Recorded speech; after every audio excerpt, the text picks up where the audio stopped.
In this video, we are going to look at what are the changes in the taxation of individuals which are proposed by the budget 2016. The first one is deduction for acquisition of residential property.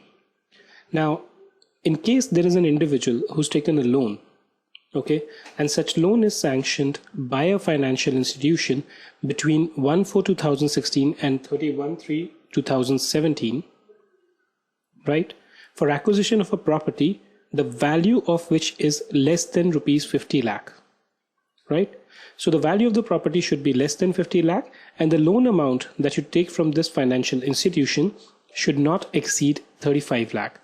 In such a case, you will have a deduction of interest on loan taken for residential house property, which shall not exceed 50,000. Right? The deduction is available till the repayment of loan continues. For such an interest, you are not going to be allowed any other deduction under any other provision of the Act. Right? This limit of 50,000 is over and above the limit of 2 lakh for self-occupied property under Section 24. There's a relaxation which has been given for the time limit for acquisition, construction of self-occupied property and the availability of interest deduction. Now, until now, what was happening was that in case a person who was acquiring a house property or constructing it, the completion in case of construction or the acquisition of house property had to be completed within 3 years from the end of the financial year in which the capital was borrowed.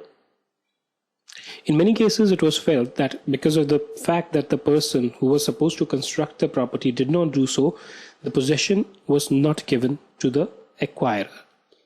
In order to deal with this, there's an amendment which is proposed whereby the completion or acquisition can now be done within 5 years from the end of the financial year in which the capital was borrowed.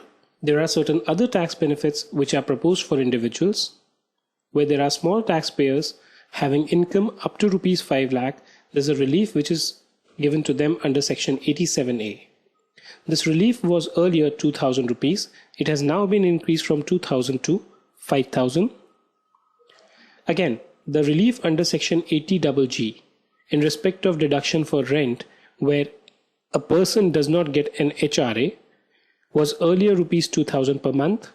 This is now proposed to be increased to rupees 5,000 per month.